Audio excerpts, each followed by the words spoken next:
Hey y'all, I'm Kimberly Warner, mama of two, lover of shoes, and serial entrepreneur. I've dedicated my life to helping women succeed in business by just being themselves. But the path isn't always easy. We have all gone through challenges and fear, but it is through those times when we learn who we really are, authentically. This podcast is for anyone who has experienced fear or is looking for the inspiration to do more, be more, or like me, rise from the ashes and be better than before. Here we go. Hey y'all, it's Kimberly. Welcome back to another episode of Fearlessly Authentique. As y'all know, we focus on women in business, girl bosses, really strong, amazing people have been guests on the show. Today's guest is not only like a badass boss, but she is also just a really inspirational person who I don't even know how she does all of the things that she does and still is able to be on a podcast because this girl is busy. We're going to welcome to the show Byrdy. She goes by Byrdy. How cute is that? Byrdy Lynn. She's the proud mother of one grown son who's attending college for industrial engineering right now. And she's also the CEO and founder of Ream and Milan Property Management. It's a real estate technology company. And then she also has Byrdy Lynn, a publishing company. It's a private publishing company for herself, which is really cool because she just launched a book, I think in January. Was it in January, Byrdy, that it came out? Yeah, yep, January 26th? Okay. And we're going to get into that. It's called Through the Storm of Early Trauma, Healing and Overcoming. Byrdy's pretty amazing. She is actively volunteers on several different boards, and she holds a BA from the University of Texas, Arlington, which is where she's in Texas right now. Let's welcome her to the show. Welcome, Byrdy Lynn. It's so nice to meet you. Thank you. It's nice to be on the show, and thanks for having me. I'm so excited to talk to you today. Yeah, we're excited to hear from you. Now, how's the weather in Texas? Because I'm in Wisconsin, so it's pretty, even though I say y'all, I just do that to trick people. But it's pretty cold here. What do you got where you're at? It's warm with cloudy skies, and that's what's going on in my neck of the woods. I've always wanted to say that. You've always wanted to say in your neck of the woods. I love it. Yep, now you can check that box, right? Yeah, that's awesome. I check it. Well, when I was doing some research and reading some pieces of the book and such, I found actually prior to the book that had come out, I saw on your YouTube page that you had written a memoir first. So tell us a little bit about yourself and your background. And then did the memoir, is that what kicked off the book? Is that how you got into the book? Because, I definitely we want to dive into the book, but tell us a little bit about your background first and how you did that first memoir. So I just want to make sure I understand the question, because the memoir is essentially like the book. So it's it's nonfiction, and it's my life growing up. Okay, so got let's it. just tell that story. The one thing that I did that is probably not, you don't normally hear of people breaking up their memoirs, or like in this, because that's a category it would be listed, or just saying it's nonfiction, is into series. So for me, it was just so much to go through part one that I had to do a part two for adult life. So that's that makes sense. So the one that that y'all were talking about was like early life, your earlier childhood life. Yeah. Okay. K through 12. That's what Through the Storm of Early Trauma is. And literally that video is something I was just tinkering around with. Mm-hmm. I put it out there. I made that, and I just wanted to, see if there would be interest in the story. And I had, I think, around 10,000 views on that one. And I was just like blown away. And so then that's when I was just like, okay, let me see if I could, get started on this and really, be decided on putting my story out there. Because at first I was just going to have it written, but it was just going to be me. I didn't want to share it. Well, when I just saw that, and then y'all were in a bar, so I was like, ooh, she's in a bar. Okay. Anyone who's like day drinking and talking about their job, that's like ding, ding, ding. That's what I like to do. That's why I have all my own businesses too, girl, so I can drink during the day. Yeah. So that was the beginning. So, you have such a powerful story, and you're sharing a lot in the new book. And so the new book, again, the title's Through the Storm of Early Trauma, Healing and Overcoming. So tell us about the book and what led you to sharing your story, because that has to be some pretty hard stuff to talk about, I would imagine, or put down on paper. It is. And if, for me, it happened there were complete strangers that came into my life that kind of kept telling me I was running from something. And initially I had a friend who kept pushing me to write my story. He's like, you need to share your story, because I had shared it with him, and because he asked, hey, why do you volunteer? What motivates you to do that? And I was like, what's your story? And I'm like, well, I have to have a story to volunteer, right? And so I just shared with him a fast food version of my life, and he was in tears by the time that I finished. And I was just like, what's wrong with you, man? Why are you crying? And he's just like, you have a story that you need to share. There's so many people that could be impacted by your story, that could relate to your story. And it was like, and so he kept getting after me to write it. And I'm just like, no way am I putting my business out there. And then I had a stranger just through work. I had met her maybe twice, and we were on the phone, and she just came out of nowhere saying, hey, I feel like you're running from something. And I'm like, okay, I don't know what she's talking about, but all right, good.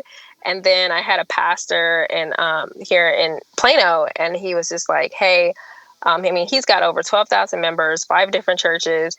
And I go up because I was about to move to Florida, and I'm like, hey, I was like, I enjoyed the sermon, want to let you know that I got a promotion and I cannot wait. But, this sermon and just you guys' messages, I'll carry with me.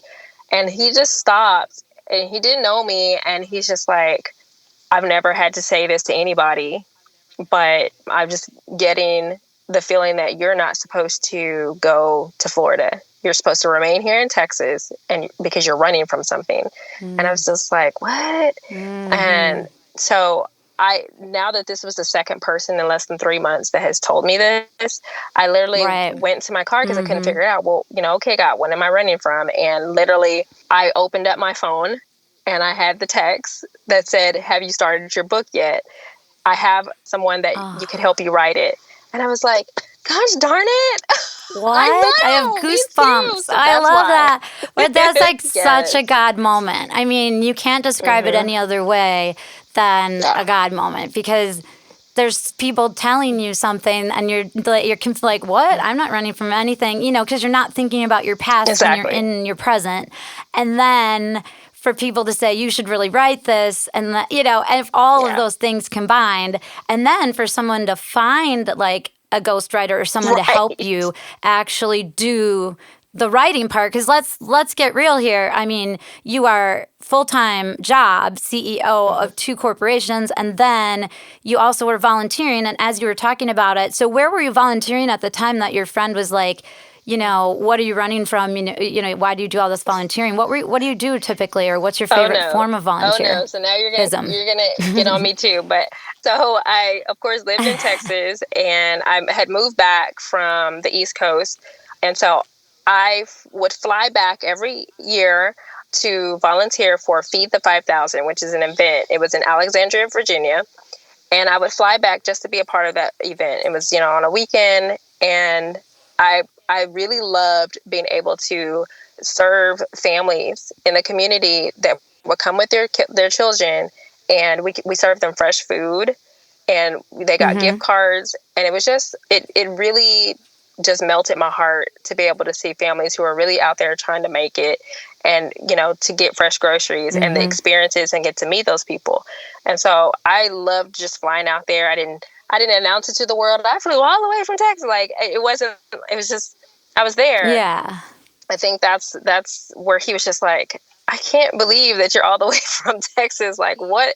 Because he only found out because we had to, when we registered as a volunteer, you had to put your address. And of course, I had a Texas address. Well, that makes sense then. So can you just kind of give us a summary, I suppose, because we want people to obviously read the book, but some of the trauma that existed in your childhood that obviously it sounds like maybe not a lot of money and food, accessible to you, things like that. Can you just give us that sort of brief history that you gave to your friend Yes, that I can day? give you the fast food version.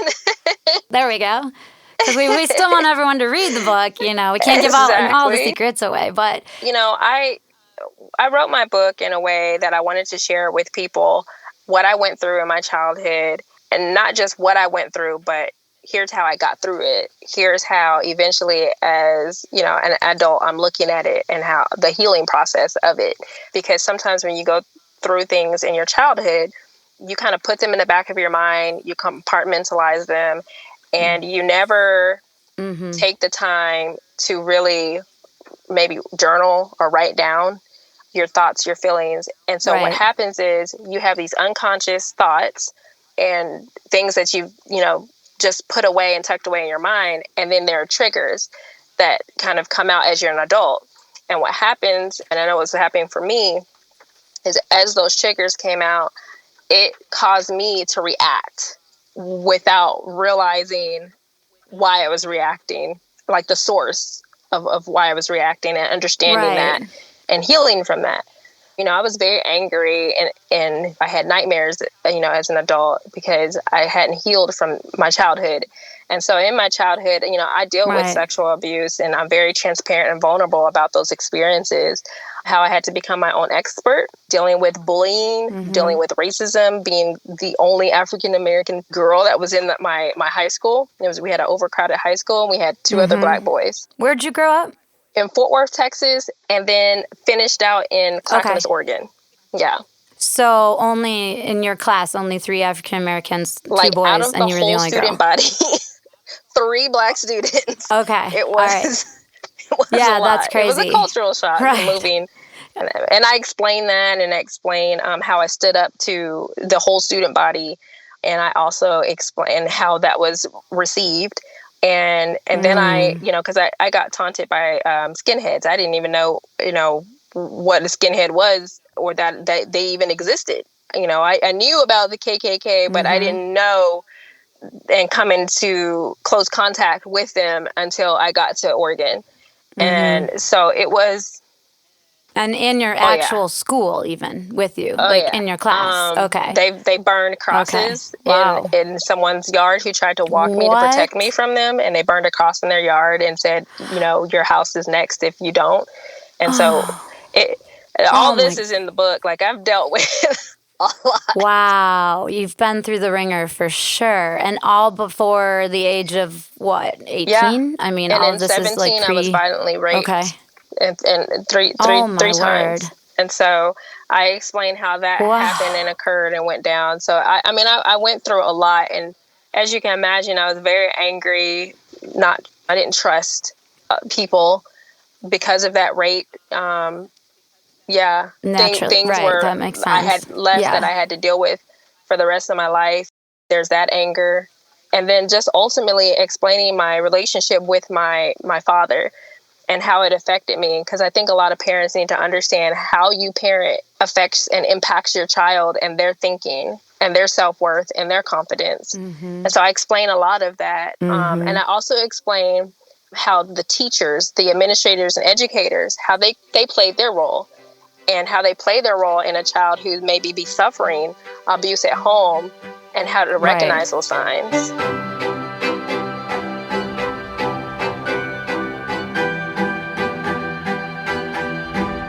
Let's talk money.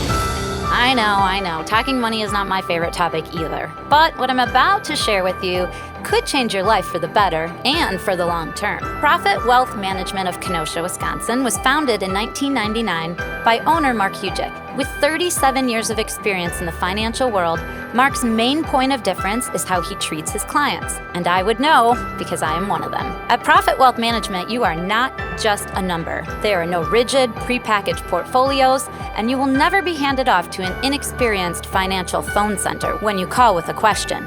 Profit Wealth Management takes pride in their superior service. Every single client is handled on an individual basis. Whether you are trying to save some money or you make $1 million and you want it to grow, they can help you. They are 100% fee-based with zero commission, and the best part is you have direct access to decision makers at all times. There is a good chance that many of y'all listening are thinking, I have no money.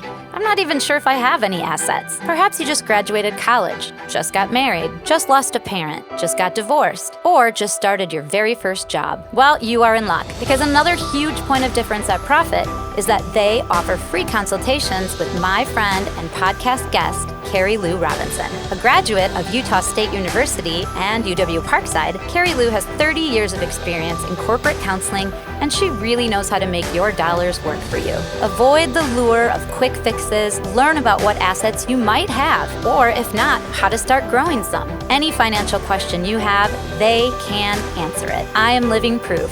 You will get first-class service and unparalleled solutions from honest and trustworthy individuals. Find them at 708 57th Street in Kenosha, Wisconsin, or call them to set up a free consultation with one of their advisors at 262-657-5555. They are open 5 days a week, 8 a.m. to 5 p.m., and they service clients from coast to coast. Learn more at ProfitWealthManagement.com. That's Profit, Prophet, wealthmanagement.com. So you obviously have been through some extensive therapy, I would imagine. When you were writing the book, were you consulting experts, in terms of because I understand some of the things, you have to kind of rebuild your tool set or your tool chest, they call it, and take the negative tape out of your head. And, and the trauma comes in all forms, but this is every form of trauma possible you experienced. I mean, everything from racism to sexual abuse to rape to, never enough food to go around kind of thing. That's trauma all around.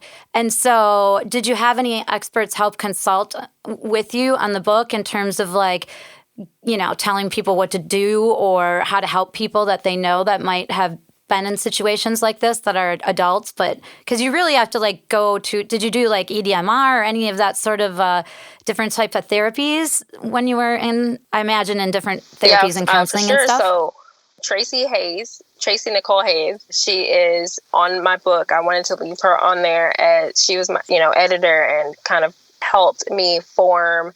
So I wrote, and then she kind of come back and then she asked me, questions, because at first I wasn't being truthful or deep down honest with myself.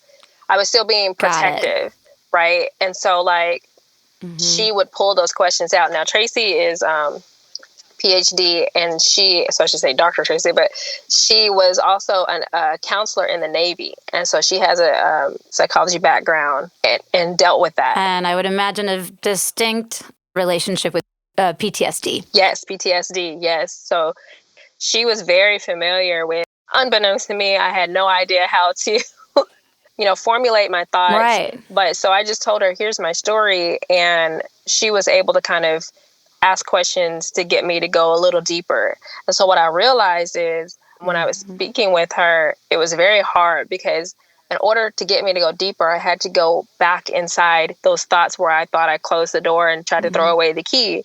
Well, I had to actually search around and find that key and relive those moments. And it was hard. And so what I would do is, as soon as I hung up with her, I would then have an appointment scheduled with my counselor, and we would walk through what I had to go through and what I had to relive. And that helped me, because had I not done that, I was lost in those emotions again. And so the whole experience for writing my book was very cathartic for me.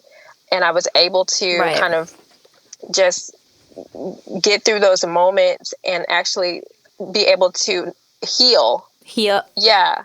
Heal. Yeah. I was going to say, just because you're reliving the moments doesn't mean that you're healing yourself. Re-experiencing them doesn't always equal healing, which is why you went to your regular counselor after. So that makes sense. So Wow. So this must have been, now you were still working full time and doing the book as well. How long did it take you to get to complete the book with all that you have going on and all that you do? It was about 8 months. That's fast, actually. I'm shocked by that. Wow. And I know you're a person of faith, obviously, and I'm sure that helps frame your perspective and kind of how you carry yourself today. What role do you think your faith played when experiencing the traumas you faced? Like, did y'all go to church when you were kids? Did you have any faith back when you were younger? Or were you only able to face the trauma now that you've kind of, built your faith as an adult? So one thing that's important to know about me, because this is me unapologetically and authentic to who I am, I don't associate church with my relationship with God. Me and God have a relationship. So God, you made this badass chick and I'm going to go out here. Yes, he did. I'm going to be a survivor and I'm going to keep it moving because you've given me one life to live, right? And so that my relationship with God is my own. And I grew up as a minister's kid and eventually a pastor's kid when my dad accepted a pastoral position. And it was just so much resentment towards church because I was always there. I mean, you name it, like every event, I feel like I was there every single day of the week. I always had to be there. I didn't have a choice. So church was not something that I looked forward to going to as an adult. Right. I know I agree. I grew up Catholic, so I feel you, girl. It took a whole lot for me to find that relationship with God again because of, all the guilt and all the things that are associated sometimes with the Catholic Church. So that makes sense to me. So that, though, was probably part of what helped the healing process as well, though. Okay. And so, people may think that those issues are in the past, but the reality is that it can be an ongoing struggle with the residual impacts on life in the present day. How are you doing now? How do you kind of guard yourself mentally from going backwards and, reliving those things? I call it like putting myself in a bubble when I know I'm going to be in a situation that is going to cause me some angst or some, stress. Do you have any everyday things that you do, or how are you doing since the book is complete and you've kind of, shut the chapter, if you will? Okay, so I shut the chapter and the door on part 1 and it's off, right? It's out there.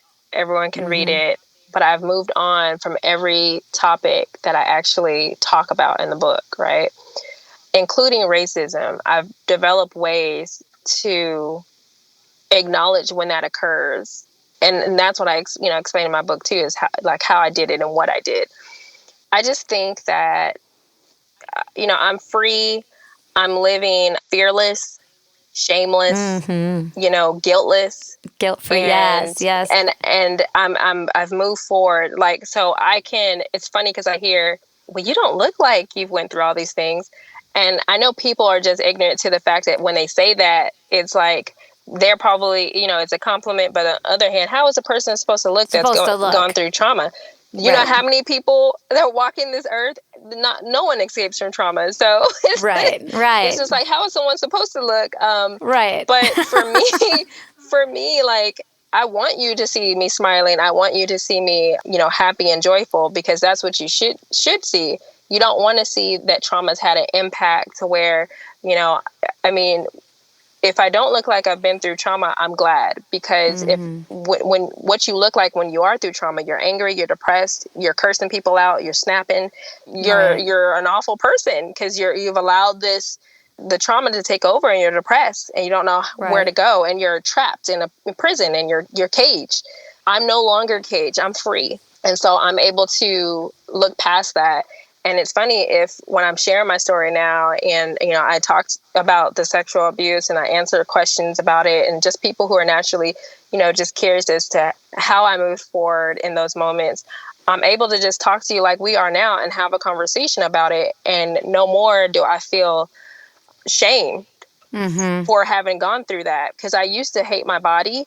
I used to hate that I had a vagina because it caused so much hurt in my life and pain that people, or that, men my sibling had abused. And I just hated it. I and hate is a very strong word, but that's how I felt. Right. So And I I had to think move past that. it's always an interesting distinction for me, and most, you know this, I'm sure, but maybe the average person doesn't know that, guilt is a feeling in which you feel like I've done something bad. Like I feel guilty because I, cheated on a test or whatever. Shame is much, much deeper, and shame is I am bad. I hate my body. I hate my vagina because of those things. This happened to me. I am bad, and I am a bad person, and I am bad in these sort of ways. And I did a thesis on the difference between shame and guilt back in grad school. And so it's interesting because hate is an appropriate word to go along with shame, because it's basically saying you hate yourself, you are a bad person, and that's a very hard well to dig yourself out of, for sure. That had to be lots of work on your behalf to get through that. And let me explain one thing where I had to realize and understanding and identifying the source of the shame. The shame therein lies when someone's sexually abused, your body doesn't naturally repulse. Your body is going to act normal at how it was designed to act. And so your body essentially, for me, was betraying me, because I started to feel things I had felt before, and I felt ashamed because it's not something that was bad that was occurring, was not supposed to be making me feel good. Right.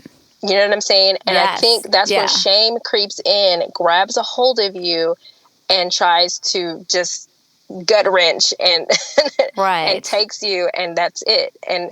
And that's the shame that I was bonded, I was in bondage by for so many years, that I didn't understand. Well, I didn't want it to happen. I fought for it not to happen. I got pinched. I got, you know what I'm saying? But it's just like, okay. But the physiology I don't want of the human body, right? The physiology of the human body, though, is the way that it is designed. So what you're saying is you were trying to fight physiology with your brain, yet you're a kid, and that's almost impossible to do, and therefore the shame set in. Plus you didn't want to be hurt, so it's not like you really had a choice. I mean, And the same with rape. The same happens with rape. Your bodies are designed to just act naturally. Your body doesn't know not to feel, right? And or react like it's supposed to in those moments. And so you in your head and in your heart and physically may be trying to fight, but your body is essentially, I would say it's a form of betrayal in my mind, in the way I would categorize it, because it's not acting like you're thinking, right, in that moment. Even though your brain is constantly telling you, like, when you look this way, it's telling the eyeballs to look this way, or it's telling, giving all these instructions like that we know medically. But why when I'm in this situation, can you shut down these senses, Right, exactly. So, yeah. So do you mentor or counsel any women now that you've gone through this? Or, you're so busy, I don't know how you would have a chance to, but do you do any mentoring? And if you do, what would be, one thing that you would say to someone that you're mentoring to kind of help them move past or grow or heal? I haven't started any formal mentoring. I know people have reached out to me, and I've, just shared with them my testimony and answered their questions and been there for them. But I haven't done anything formally or anything like that. And right now, honestly, that was part one, and I'm getting through part two, and I'm in the middle of writing that. And I'm dealing with some, things there in order to continue part two. So there's some pain locked in there too, that I'm, okay, let me get through this. Still working through part two before you can feel that you would be adequate to help mentor people at this point. So that makes sense. So do you have any mantras or life lessons or anything that you live by, anything you tell yourself every single day, or anything you have written on a board or a mirror, anything like that that's an everyday occurrence? Okay, so there's a few. I'll give you two that really helped me. So a lot of people are like, how can you keep your composure? Like, if somebody were to curse me, and I will say, I'm not perfect. No.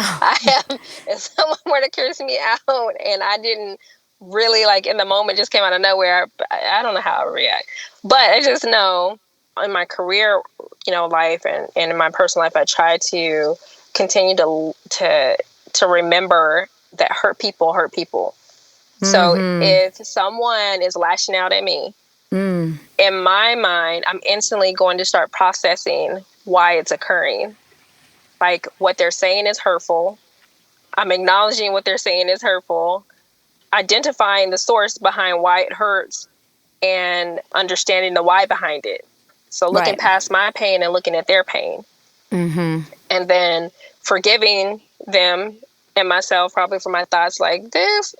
Yeah, right. and then moving on.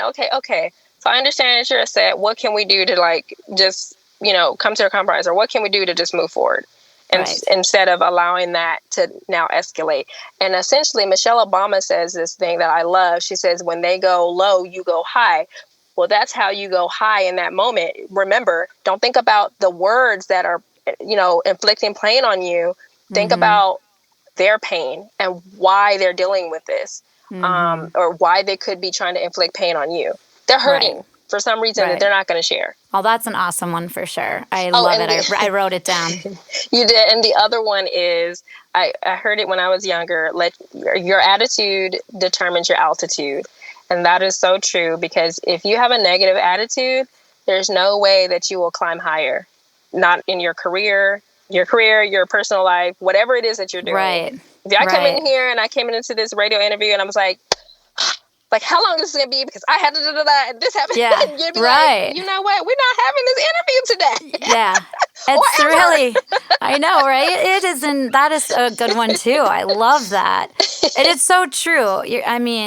Attitude is everything, to me. And actually, last week's interview, we were talking, and I was talking about the Keith Harrell book called Attitude is Everything that I read so many years ago. But it just really does impact your everyday, ins and outs. And just the same, like people with road rage or whatever, and they're honking at me. I'm like, seriously, like what? And then I have to think like, well, maybe they had a bad day, or maybe they're on the way to the hospital for something bad. So I try to do that instead of, flip them the bird. So, I know, which I think is what you're saying, essentially. Yeah, and it's dealing with, and I don't know, maybe someone's talked about this, but I've started to really explore, it's the characteristics of that attitude. If I'm angry, what characteristics am I going to display while I'm being angry? Am I going to give you the bird? Am I going to cuss you out? Or I'm going to count in my head down from 10 and then as many times and take deep breaths. Like what is it that, what do those characteristics look like? And so those are things I'm starting to explore as well, because it's okay to label what it is. Like, oh, she has a bad attitude. Well, what does she do? She's always angry and upset and, going off on people. Well, the actions what that person is doing and they're displaying actually say a lot about what that person may be hurting from. Right, exactly. So what about any great book recommendations or podcasts that you listen to? Anything that is like, your everyday, or maybe something that got you through the process of writing the book and all the hurt and healing? Any favorites that you can share with the audience? I will have to say podcasting is new for me. I actually just started last year as we all just got into the pandemic. I started actually podcasting myself, and then it just hats off to you, to everybody out there. It can just be a lot, like the interviewing. It is. So, it is a big investment to have all the situation, the tools and all that stuff too. But to be consistent and get guests and then and do it every week is, if you're not consistent, then it doesn't happen. Yeah. But so that was something that got me into, and I started listening. Currently, I listen to De La Fit podcast because I've been struggling with mentally being strong to get to the point where I need to work out. I used to run track. So I never had that problem, but now, I'm finding it hard to I know I need to go and work out. I know I need to take a walk, but it's just so hard to get there mentally. Right. And what was it called? Did you say the podcast? De La Fit podcast. Oh, De La Fit. De La Okay. Fit podcast. Yeah, De La he Fit. speaks on just the psychology, the mental well-being, and being fit. So that's the Yes. first time I heard something like that. Yeah. Yeah. And the relationship between that and the serotonin in your brain and the reduction of cortisol and all that good stuff, which helps obviously with weight gain. You know, it's not just like the food or whatever. Sometimes it can be hormones that do that to us, which I experience that right now too. I'm going to start listening to that podcast though, because much like you, I am like, my brain's like, I have 10,000 things I need to do. Going to exercise is not one of them. Yeah. It's really hard, but I'm working on it. You know, I'm working on it. So, well, last but not least, because we always like to end on a very fun and happy note, but so if you were Oprah and you could give every single person, everyone you know, all your friends, one of your favorite things, whether it's $2 or $20,000, what would be something that is in your everyday life that you love, that you would love to give to everyone and anyone if you could? So it was a toss-up. It was between a penny and chapstick. Oh. So I love chapstick because I always like to keep my lips chapped, and I think Same. like no matter where you're at, like can't have dry lips. Do you have a favorite kind, a favorite brand? Well, I do the is it called beeswax? Oh, Burt's Bees. Burt's Bees, yes, that one, and then there's the one with the EOS. I don't even think of the name, but that's the it's company, like the round EOS, one. the round ones. You can get them at Target. Yeah, those are good. Yeah. Funny that you say that because here in my studio is my second favorite chapstick. Burt's Bees is my favorite. This one's like the cheapy kind, the natural cherry ice or whatever. I like the minty, feel or whatever. But where it tingles. Yes, I love that. So I am with you on the chapstick one. So what was the penny for, though? So the penny is a sign that's kind of like something I have with me and God. I'm like, how do I know when you're protecting me? And it was like when I was a little girl, and I remember there was Amy Grant. Amy Grant came out with this song, "Got Angels Watching Over Me," and Angels I was like, watching over me every step I take. We could totally have a music podcast right now. Exactly. I love it. But I was I asked God, I was like, well, how do I know if you have angels watching over me? And I remember at that moment I found a penny. And I was like, you know what? This penny is going to represent 100 angels. And I love it. So to this day, I kid you not, I find spare change or I find a penny. I don't pass it up. I pick it up. You know, who picks up a penny, right? It's just a penny. It won't get you anywhere. But it's the meekness and the humbleness of picking up that penny. And then, of course, my promise to God, like I would use that penny as a sign. And I just feel like they're my angels. So I'm giving you a penny so you can have 100 angels. I love it. That's the best. Oh my gosh. Now I have to go play my Amy Grant. Sadly, it's like a cassette tape. I know, right? This is a good one. I don't think I have a player for it anymore, but no, I totally know that song. That whole soundtrack was one of my favorites. So I love that. We'll put that link to that song on the end of this podcast too, because I think that's important. Nice. So, well, I'm super excited to finish reading your book. Like I said, I didn't get to read through the whole thing. I only got some pieces of it. And so I'm going on vacation tomorrow. So it's going to be my vacation book. So get through that and get to know you even better so that we can have you back on the podcast again for part 2. I'm really looking forward to that. And so for everyone out there, Byrdy Lynn has her own website. So it's Byrdy, and it is spelled Byrdy, Lynn, LYNN.com. So ByrdyLynn.com.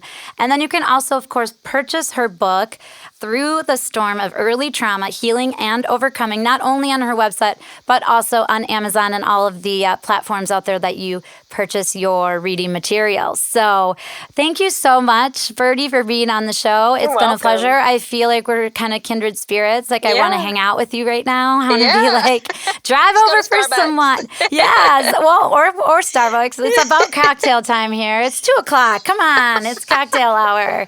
It's cocktail hour. I think Starbucks sells, oh no, that's only in Europe. Never mind. Yeah. So usually I do have a coffee usually around 2:30. So cocktail hour is a little closer to 5. Hey, it's 5:00 somewhere. You're ready to go on vacation. I know. And next time I'm in Texas, I'm going to track you down so we can hang out. I think that would be amazing. Yes. So again, thank you for your time, and sorry about some technical difficulties problem. Getting on board this morning. So again, thank you, Byrdy Lynn. Everybody wants to get out there and get her book, Through the Storm of Early Trauma, Healing and Overcoming. ByrdyLynn.com. Have a great rest of your day and keep on being a badass girl boss. Thank you for listening to Fearlessly Authentique. My mom hopes this episode empowered you to be fearless. Please remember to subscribe wherever you get your podcast. Share, rate, and comment because my mom wants to hear all of your feedback. Contact her directly at fearless@fearlesslyauthentique.com. Hosted and executive produced by my mom, Kimberly Warner, produced and mixed by Steve Hawkins, and co-hosted by Eddie Polanzani. Connect with us on social media via fearlesslyauthentique.com. Copyright Fearlessly Authentique 2020.